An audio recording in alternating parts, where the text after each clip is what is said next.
McDavid. Moves in, McDavid goes upstairs! What a goal!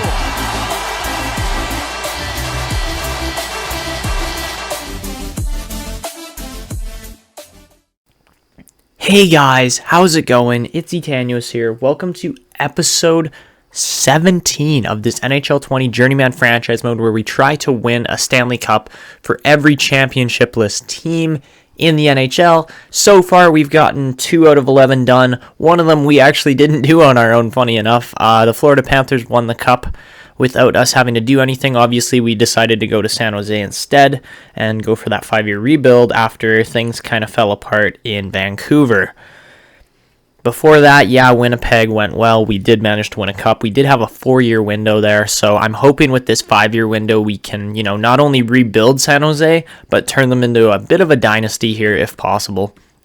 So we are heading into this 2026 NHL Entry Draft, where we don't really have a top pick. We've got the 15th overall pick, but we are eyeing 2 of these guys in here, Rocky Tierney and Damian Ray. Both those guys, we'd love to get, but it's probably only going to end up being one of them as we don't have that many pieces that we are willing to trade at this point. So we are going to jump into the draft here. I'm going to show you guys the draft list as, Winnipeg. Well, we could trade for the first overall pick. I don't think we really need to at this point. But I'm going to show you guys the draft class, kind of my order of pin players here for guys we want to try to land. And, well, you can see the list there. A lot of them are in the mid kind of 40s range. There's a guy around 30 here. What's his name? Saul O'Sullivan. And the reason why I'm interested in him, yes, it says low top 6, but he's got a 1-year ETA, which is pretty good. So even if he is like a medium top 6 defender or even like a low top 4, that ETA is going to get him into the NHL way quicker than a lot of other guys. Same with this Oulet, I believe is how you'd say it. Raphael Oulet, because he's Canadian, probably French-Canadian if he's playing in the Q. And then besides that, you can kind of see we've got the rest of our players picked out here for the most part. I mean, it'd be nice to get a 6'2" two-way defenseman like Damian Ray, but I mean, we'll try to get trades done here. Obviously, the fifth pick is what we're kind of going to aim for first, as that Rocky Tierney guy looks pretty solid. So we're going to try just Evander Kane straight up for this pick. It gets rejected, so that's not great. So we're going to have to throw in another pick. And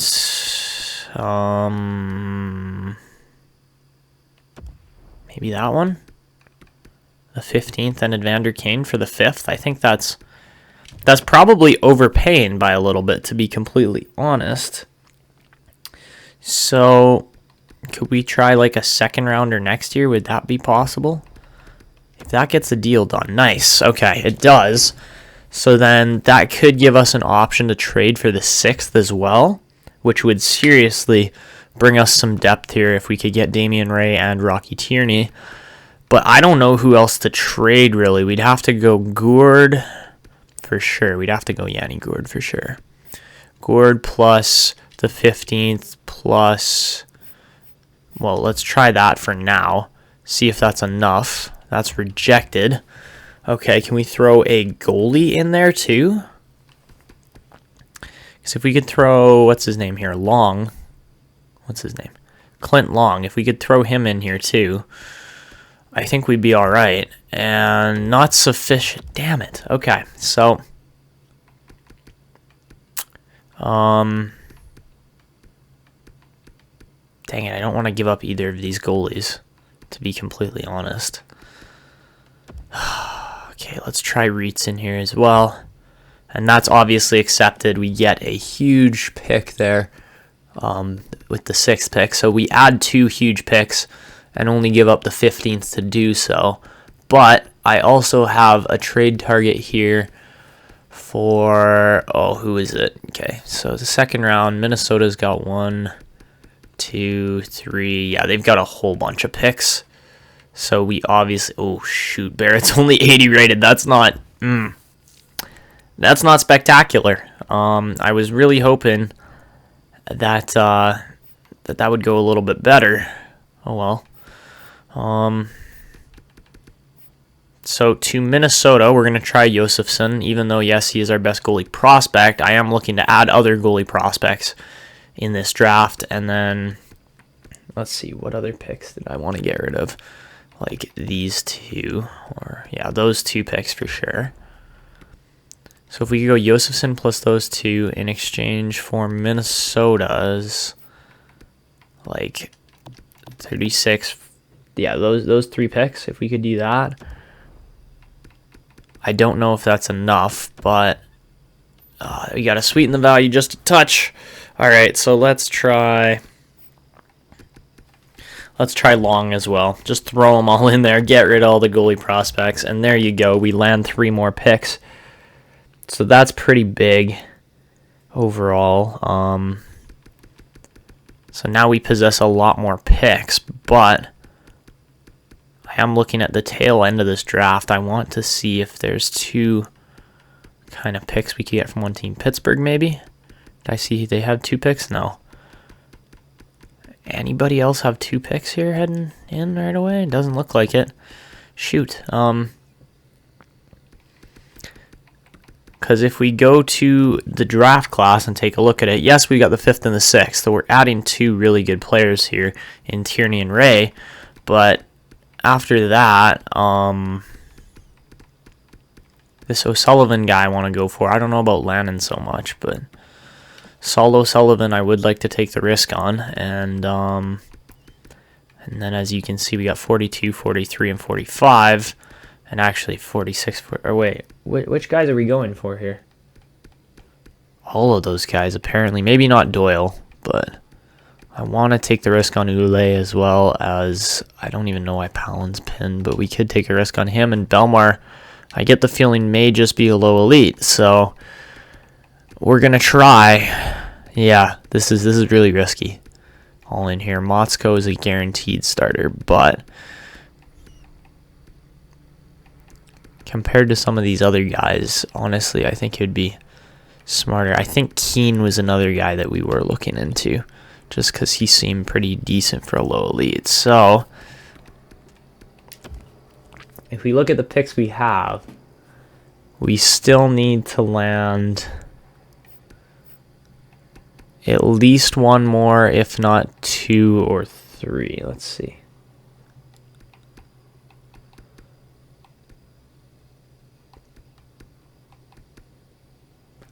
Okay, so I think what we're going to do here, we're going to go with this 6th pick because I don't really need it for the players I have lined up from who I'm trying to draft.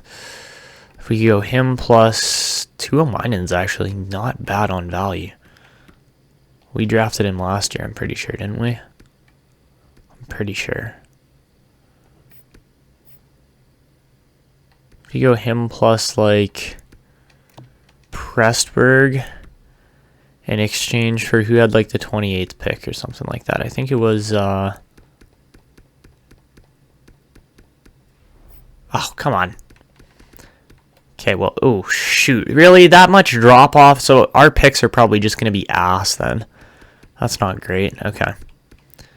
So let's try to go for like the 25th pick here from Calgary. And in exchange, we will go, what do we have offered? We had the 6th. That 6th rounder. Plus, who's matching their trade block? Do they actually want Backstrom, maybe? That's a good deal for me.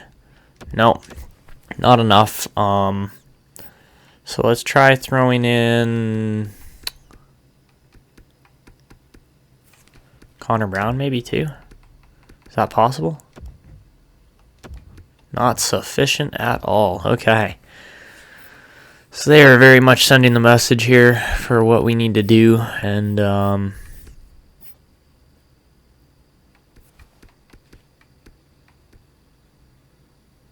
could we try like Quenneville maybe? He's 22 already, but I think that would add enough value to get the deal done. Okay, that's good. I'm happy with that. We get Backstrom's bad contract out of here too. Chitsov. Oh, that's a bad pick. Holy. And Tierney goes. Dang it. Okay. I wanted Tierney because he's a center, but instead we're going to end up landing 2 more elite defensemen here in Lefebvre and Damien Ray. All right, and they're right and left, so our top 4 is going to be stupidly strong over the next 5 years or 4 years, how much time we got left.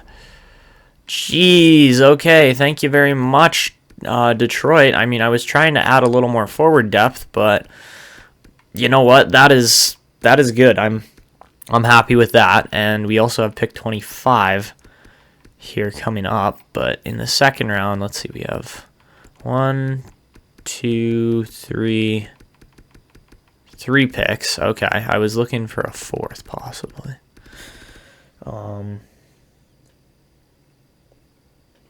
So let's see. Capitals want to trade that second rounder. Can we try, like, I don't know what we want to give up. Like Punenovs, maybe? Punenovs? Is that an even trade? Okay, I'll take that.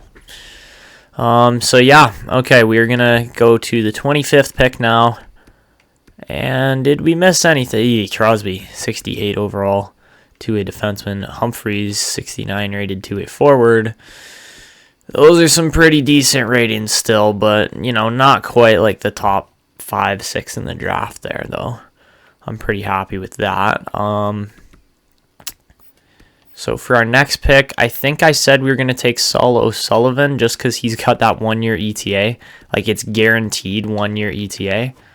Bryce Whitfield, it's not guaranteed, though, so... Okay, guys, I'm taking a big risk here, and we're going to see if it pays off because this is the 25th pick. You know, we could try to go with the elite goalie just for value, but I get the feeling he might actually fit really well for what we need. So Saul O'Sullivan, how do you do? Oh, baby, 74 rated low elite. Oh, my God. Okay, that is a very nice pick. Wow. All right. Well, I have absolutely no complaints with that. We're going to go over to pick 33 now. I honestly don't think we missed out on anything compared to what we just landed there. Maybe the elite goalie. Yeah. 58 rated Landon. That's pretty decent still. Svensson really did not turn out. And honestly, I'm extremely happy with how that turned out. The next guy we were looking at, not Kapitanov, not Enroth. Those guys don't look quite intriguing enough. But this was the guy, Patrick Rakos. He's a gem, or considered a gem. And, I mean, the other guy there, Oulet as well. Like, we are drafting so many defensemen. It is a little bit scary, actually. I was really looking to get that center there. What's his name? Tierney. But, unfortunately... Detroit decided to go with him instead. So yeah, we're going to go with Rakos here. I know we're adding a lot of defensive prospects and another low elite. But honestly, I am just fine with what we are adding here. The defense is so important in this game. If you have a strong defensive core, you're going to probably win.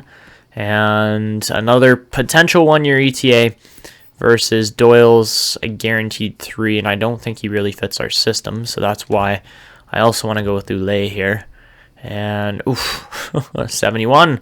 So, yeah, that 1-year ETA was actually pretty accurate. And, man, that is literally all we have added this draft so far is defense. So, moving on to pick 43 here, we are looking to add, Kapitanov and Enroth were not as good as advertised. But, you know what? I've got wingers pinned here. And honestly, we've taken freaking 5 defensemen already, and we're only in the second round. So I'm going to take a risk here. I actually don't know why I have Palin pinned. But when we look through all of our pinned players here, there is like minimal forwards. So that's why I'm kind of feeling Palin might not be that bad a pick. And he's a low elite 2-way forward. Nice. Okay. Where's our next pick? 4 picks later. 3 picks later. So, yeah, Palin, 2-way forward, low elite. That's what we need in our team. And there you can see Doyle was a 63 medium top 4, so Palin was actually the good pick there. And then Belmar as well. We're going to take a risk because if he turns out, then, then we got ourselves a nice line of low elites here. Almost. Obviously, Bogniecki's probably going to be playing higher up in our team sooner rather than later. But on to pick 77 now, and we're going off the board for this one. Motzko was 66 rated. Oh, jeez. Well, that would have been nice. Schutz was really good, too. Medium elite goalie. But that second round, those 4 picks were all really solid. Besides that, we missed a grinder there. Big whoop. And I think I'm pretty happy with how this has gone. See, I was looking at a guy like Morrow, but even though it says he's NHL ready, I don't trust the 2-bar elite. I don't know if that's good enough to actually, signify, oh, this guy's going to be elite. No, it's got to be at least 3. Whereas low elites, I trust a little bit more. So Devin Keane, not only that, but low elite defensemen in general just end up turning out like they're more likely to be as advertised. So seems incredibly loyal and is very even keel. 6'4" defensive defenseman. I'm happy with that. And I'm really jeez. Okay, so he ties Motzko there for the 3rd round highest rated player. 66 overall. Wow. He is 20 years old already, but not bad at all. Oh, we miss a low elite in Spurgeon. And besides that, fringe starter in Barry. Who else was insanely good?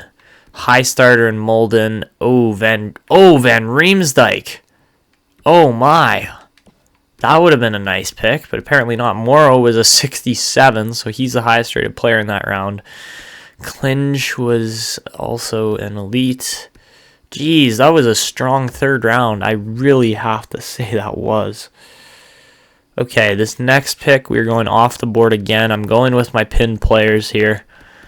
And I want to take a risk on this guy here, Nikolai Zaitsev, 6'2", again, defenseman.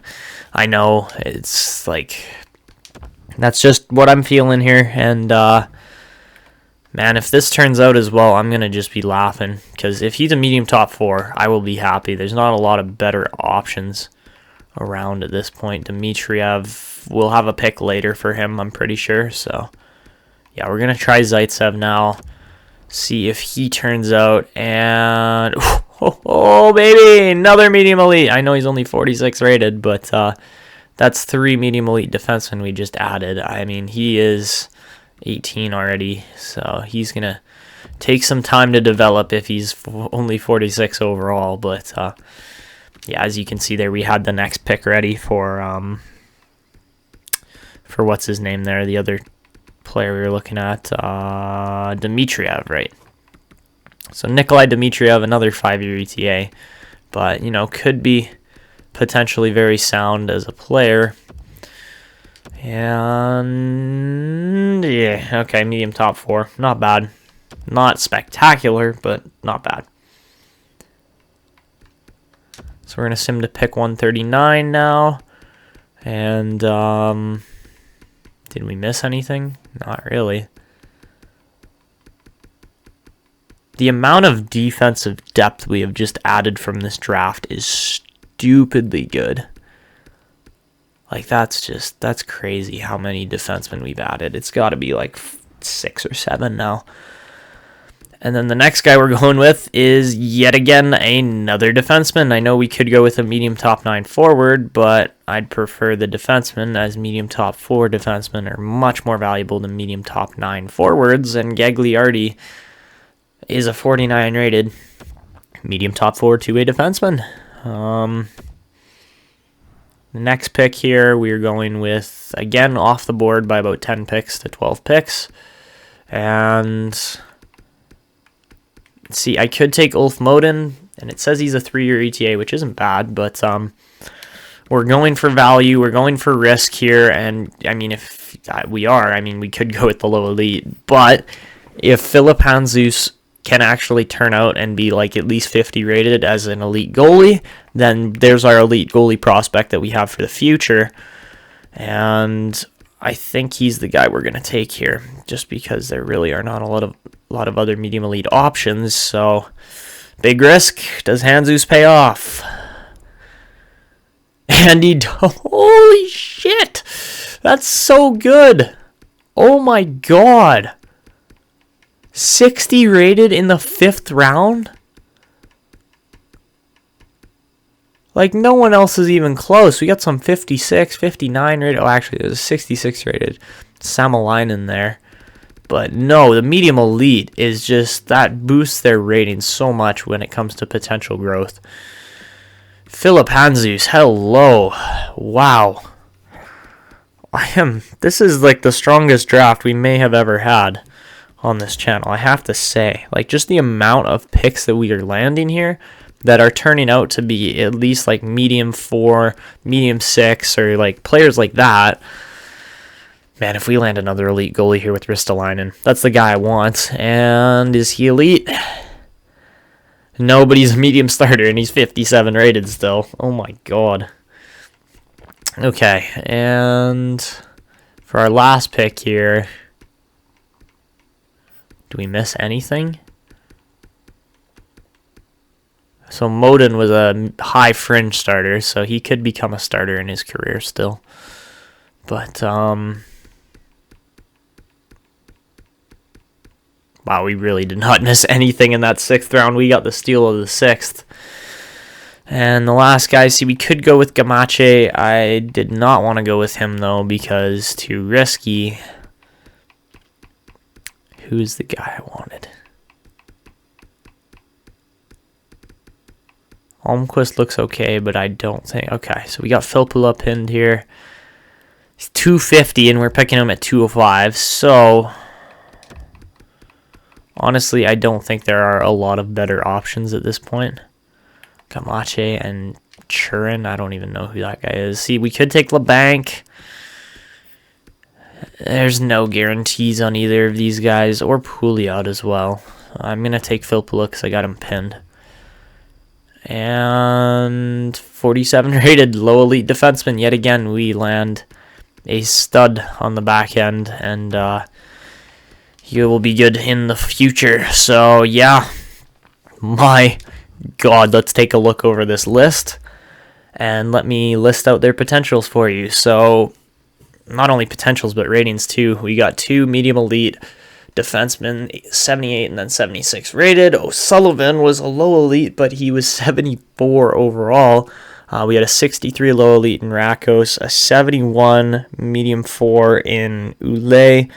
Paulin and Belmar were both 65 rated wingers. They were low elites as well. Keane was a 66 rated defenseman, low elite. Zaitsev was a medium elite, but he was only 46 rated. Dmitriev was 49 rated at a medium top 4 potential. Same with Gagliardi. They were right around 49 or 50.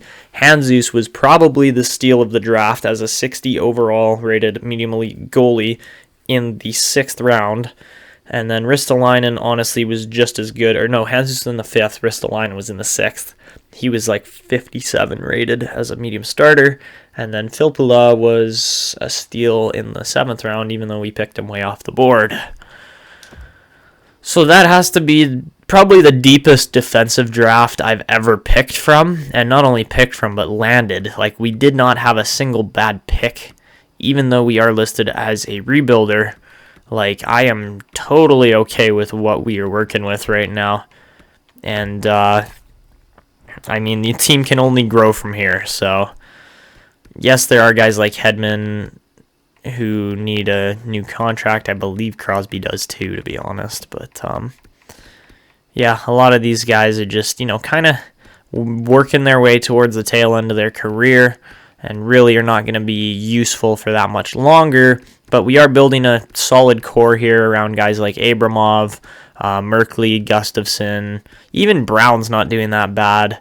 Or like guys like Tarnquist have grown like crazy. Gurianov, hopefully we can get some growth out of. Same with guys like LeBanc. And then Connor Howe's going to grow in the offseason, hopefully, but he really did not score much this season.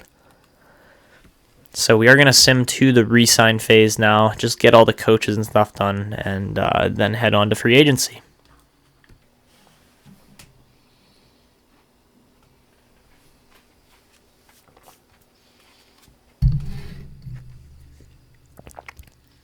All right, so as you can see for RFAs, Kyle Krnkovic is one of our 6 restricted free agents. And besides that, Hedman wants to re-sign. So does Crosby, so do these guys, but I think they're expecting a lot of money since we have a $58 million cap space right now. Kevin LeBanc is so cheap, man. I love his contracts. Gurianov as well is also stupid cheap. Honestly, I'm alright with signing Crosby. We got Backstrom out of here, so I kind of just want to get Crosby as a scout or a coach. That would be sick. Connor Brown is freaking expensive. My God, man. I don't want to offer him that much. We offer him a 2-year at like 4.5. Actually, let's go 1 year at 4.5. And even though, yeah, he doesn't hold value when we do that, it saves us in the long run. Bjorkstrand wants a lot of money as well for what he was able to do at his age. Why is this guy getting paid so much? Jeremy Roy is an offensive defenseman. Okay. Got a guy like Gregor I want to keep around. He fits the team really well. Ferraro, I think we are keeping around too, just because we don't have much defensive depth at this point. And then guys like Krnkovic is actually probably going to be in the NHL over the next season or two, so he's not a bad pick. Chekovich is way too expensive. We're not signing him there. Same with Cizikas, he's done. But Lefebvre, we are going to sign, get him up to the NHL level, hopefully here right away. And then guys like Damian Ray is probably going to go back. Actually, no, he will be playing for sure here. And then Haas and Puccio, we can both sign as well. Get them those kind of just nice two-way contracts that are nice and cheap. Jeremy Brett, excuse me?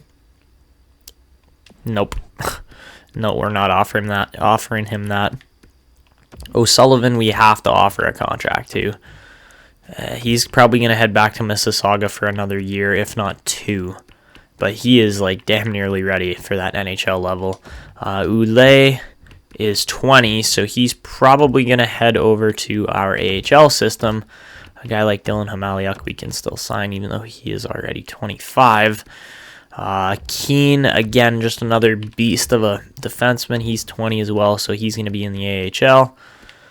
And then who else do we want to sign? Maybe these guys like Belmar Kasparidis.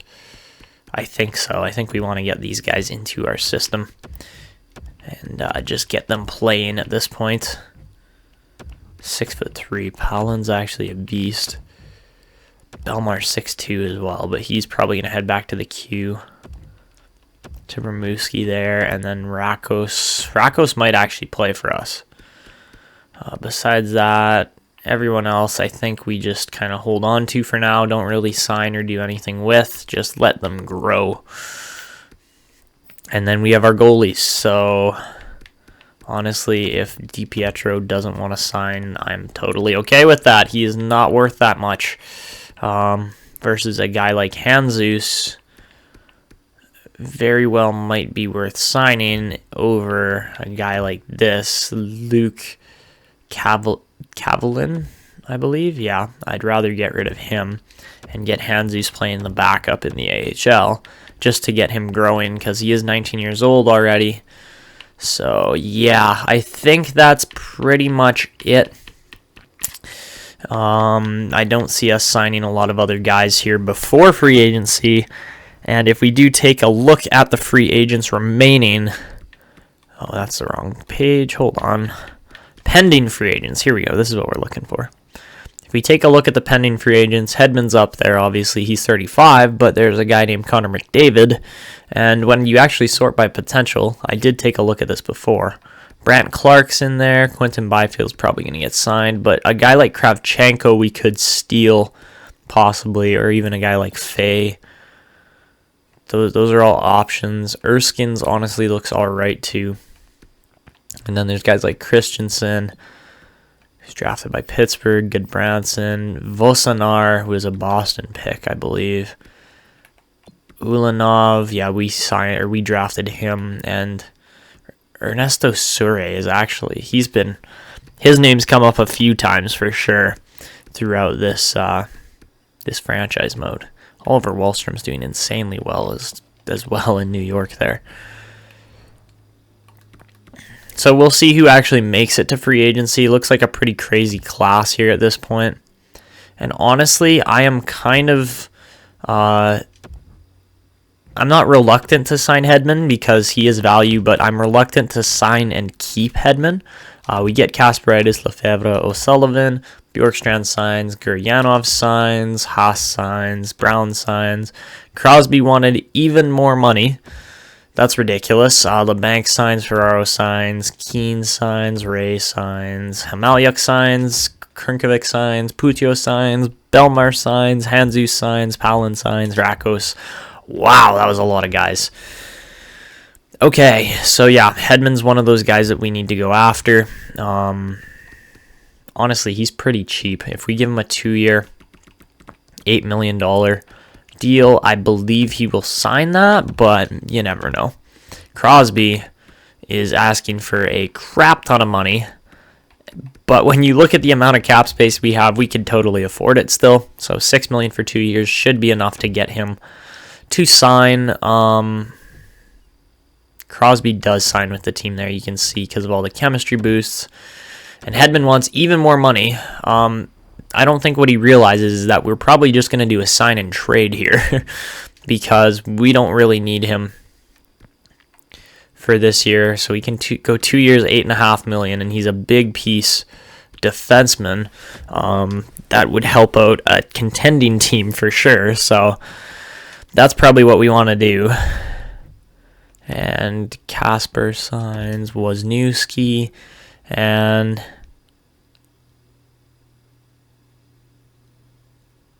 I love how he goes, I always wanted to play with a top-ranked team. We're not a top-ranked team. We're a rebuilder.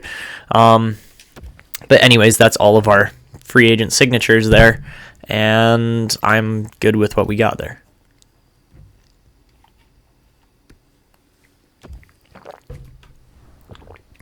So out of all the guys here, I'd prefer to keep Brett Kulak. Then besides that, like, we don't have a ton of other options here. We could throw Hedman up on the block too, see if teams want him possibly. Honestly, I think there will be a couple teams that do want Hedman. But we have $36 million, and hello, Philip Zadina, a UFA, and he's a medium elite winger at that. So, yes, please, we will take him. Who else is actually worth their value? Kachuk, maybe? That's Brady Kachuk, isn't it? Yeah, it is. So maybe Brady Kachuk. He's also only 26. So you bring in 2 more 26-year-olds. That would be pretty big for what our team needs. If we sort by potential. Quinton Byfield is also available as an elite center. And then this Christensen guy is also available. So at the price those guys are listed at, they are totally worth signing. And honestly, even guys like Ponomarev would probably be worth our pursuit. Do we have enough? No, we don't. Okay. So the first guy, obviously, we're going to go with here, or pursue, is Philip Zadina. We're going to offer him a 4-year, $7.5 million contract, simply because we need some kind of wingers in this team. As far as Quinton Byfield goes, he wants a 3-year. We're going to give them... Can we go $3 million for 3 years? We're going to have to go not reevaluate, but maintain some picks here. Okay, so we're going to offer Christensen the max deal there, and I honestly think he might end up signing, even though he is 24 already. I would still be happy with that. And let's see what... Okay, so we were aiming at what, like $3.5 million for Byfield? That kind of price point. So,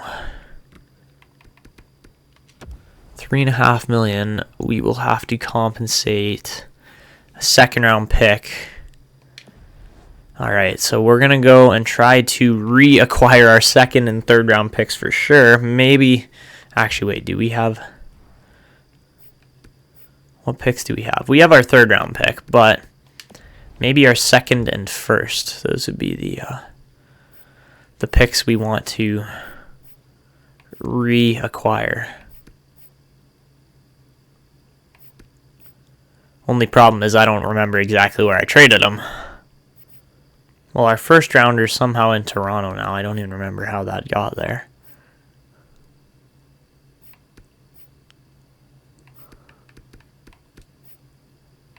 There's our second rounder. Okay, it's in Washington. So any chance that we could swing a deal that sends Hedman to Washington in exchange for our second plus, maybe not Atu Radi, but like Tomas Hertl maybe? I would be alright with that. That's too much.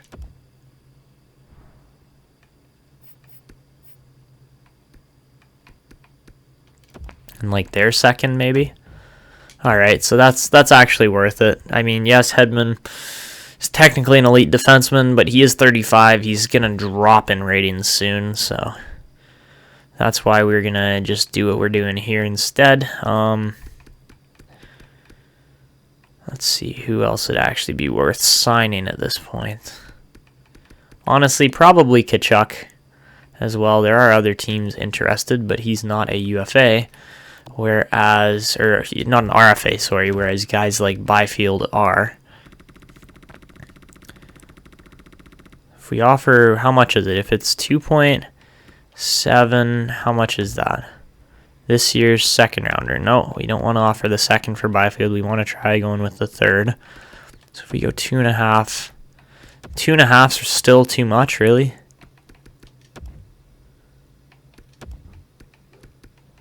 Well, then we may as well guarantee it at this point, then.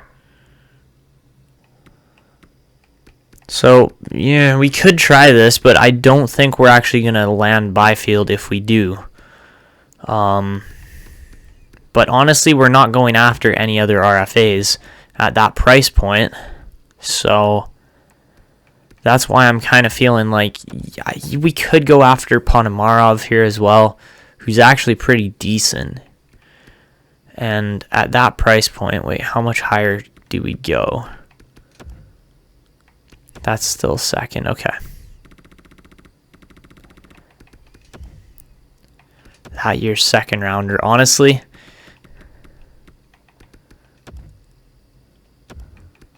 I think it's 4.8 million is the max we can offer. No.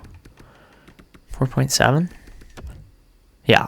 Okay, so if we went 4.7 million for Ponomarov, we get him, because there's no way that Columbus matches that, and they'd take our second, and I'm okay with that, because then we add pieces that are going to help with the rebuild. And then if we add another guy like Byfield for up to 2.2 million, how much more can we offer him? If we go 2.3, that's still a third. Okay, what's a second? Is it 2.4? Is a second. Okay, so wait, hold on. 2.35 is a third. 2.37 is a third. All right, so we can offer him 2.37 million for the next 4 years. And honestly, if we go 3, then he's an RFA. I think that's enough, and I would say yes, I am willing to offer that deal, but he's in Arizona, and I think they have cap space, so we probably won't get him. Versus a guy like Ponomarov, if we offer him that 4.8 8 million or whatever it was. No, we don't have enough. It's not 4.8, it's 4.75, I believe. Yeah. If we offer him that 4.75, I get the feeling that he will sign. So we are going after RFAs that are honestly pretty cheap for what we're looking at. So that's 2 centers there that we have pursued now. And the last winger that we want to pursue here is Brady Tkachuk.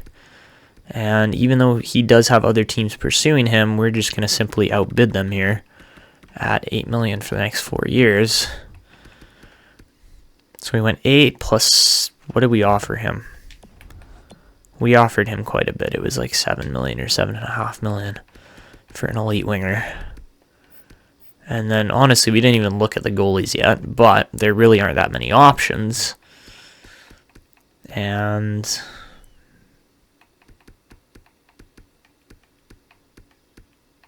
I'd be alright just picking up a guy like Stuart Skinner or somebody like that who can play backup. Isn't going to want like freaking $4 million to play backup. And we'll still be, half decent. So we'll go with Stuart Skinner here. He's pretty cheap. And I'm pretty happy with that if we can get him for that price.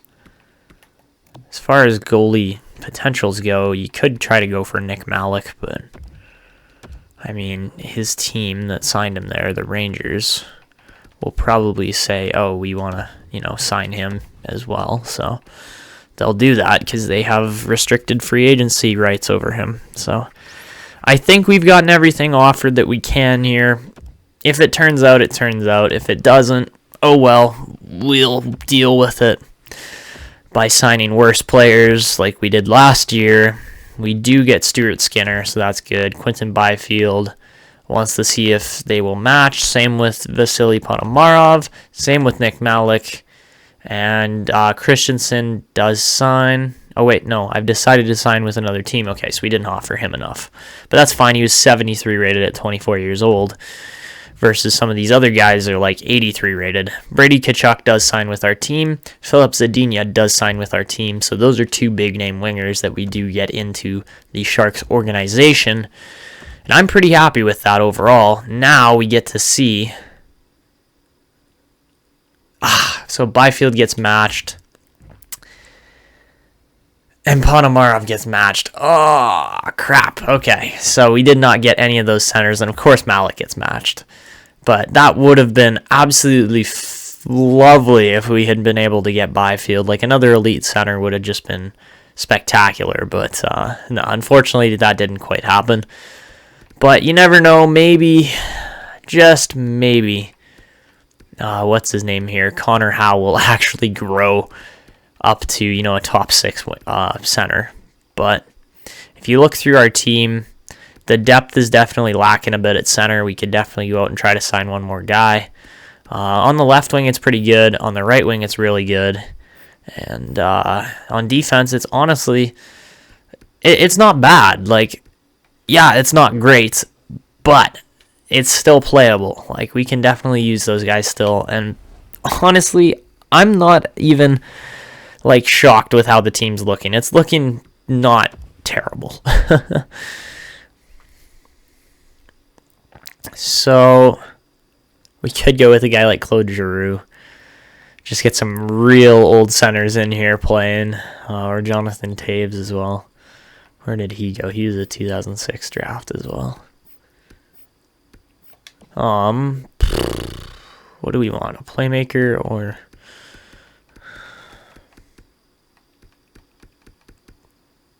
We could even go after Phil Kessel for 1 year. We have so much cap space. Yes, he's a medium top 9 forward. We'll pay him for 1 year. I'm okay with that. And I think we're going to go with Giroux just because he's higher rated. He wants a 2-year deal there. So, we can offer that to him. But overall, this team is still just in a big rebuilding phase right now. It is a little brutal to look at. But I think we have added a lot of pieces. Oh, Phil Kessel went. Okay, he signed elsewhere. Whatever. I think overall our team's still like they're not very good. Don't get me wrong. Our team is definitely struggling a bit here still. We could offer Taves $5.5 million for 1 year. Just say screw it, come play for our organization. We need whatever help we can get, and honestly, that's actually where we're at right now. So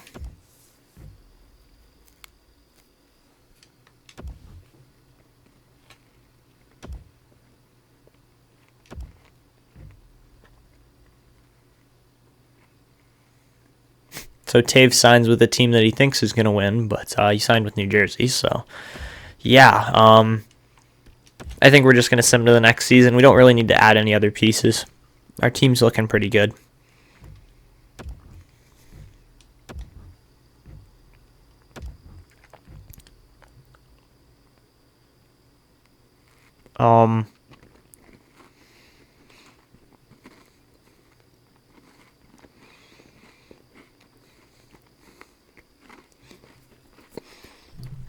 Okay, so we do have Kulak here on the incoming trade, but it's a first-round pick from Vancouver. And Vancouver may just bomb for all we know, so I'm going to accept that one. And we have Lefebvre to replace Kulak, so that's also good. So heading into the next season, we have 88% of our tickets sold, which is actually pretty solid. And I have to say, if that many tickets are being sold, I think our team might actually be doing all right. Maybe not. Okay, we're still listed as a rebuilder, but let's see the lines here. So honestly, they don't look that bad. They definitely could be worse, and I'm kind of actually all right with how they are looking right now. Connor Brown does not fit there. Oh, Jesus.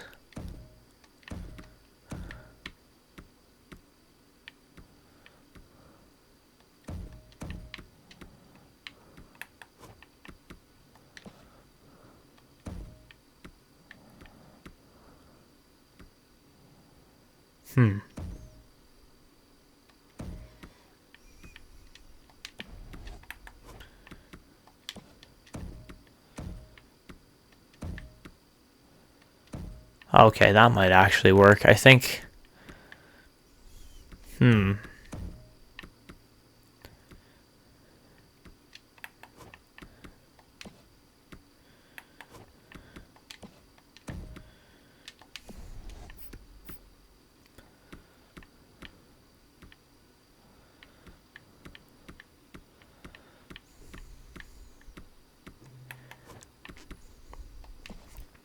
I honestly think we're good just keeping the team pretty much the way it is right now. We have a guy like Krnkovic who, well, actually, he would fit quite nicely on our second line, but unfortunately, our second line is pretty stacked right now. Maybe not so much with a guy like Zadina, but yeah. Oh, geez. Okay.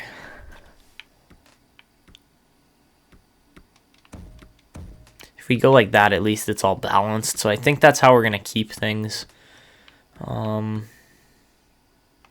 Maybe we try Hartman in exchange for Krnkovic. And that works, so yeah, we'll go like that. Throw Krnkovic on the fourth line there. And, hopefully he'll work his way up to like the first or second line. But I think this is how this lineup's going to stay for now. Obviously, we got to get Connor Howe playing top line minutes, even if he's not very effective in that role. Honestly, that's just fine. I think we will be all right with what we got there. And, I mean, as you can see, the goalies are looking good. The forwards are actually looking pretty good, too.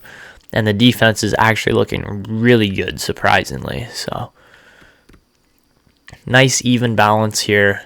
Ferraro and Roy on the second line. Merkley and Tarnquist on the first pairing there. And then our new guy we brought in here, Simon Lefebvre. I cannot say that. 6'2" defensive defenseman. He will be definitely playing second pairing. if not, like first line pair or first pairing eventually. Because honestly, if we go like that, see, that's a +5. So that's where you sit and look at it and go, Jesus Christ, this might actually be how we want to play it, just because then Merkley is technically 89 rated and crushing it. He dropped potential. He dropped potential. Not impressed. Not impressed, especially after such a good season like that last year. Like, really? Really? Okay. I'm not happy about that one. Maybe we go like that. Hey, there you go. That's the best. I think it just spreads out the chemistry most evenly. And honestly, team's not looking that bad. So after looking through our AHL system, it has become quite clear that the majority of our prospects are still playing in junior. They've gone back to junior. And yeah, it's not bad, but it's not great either. So we'll see how that turns out by the end of next episode. This episode, we're really just going to finish it off by checking out like what our team ratings are heading into the year, because that's always important to see. We're listed as a hopeful franchise now, so there's the possibility that we could actually be competing, but it's not all that likely. So yeah, just before we jump in and look at our team, here is how the draft is looking for this upcoming season. And it doesn't look, ridiculously strong. It's not bad by any means. There's a good center there in Antropov. Volchenkov might actually be the guy that we would be more interested in, as we do need more wingers. But overall, a lot of these guys are still just getting scouted. There's no real scouting reports on them yet.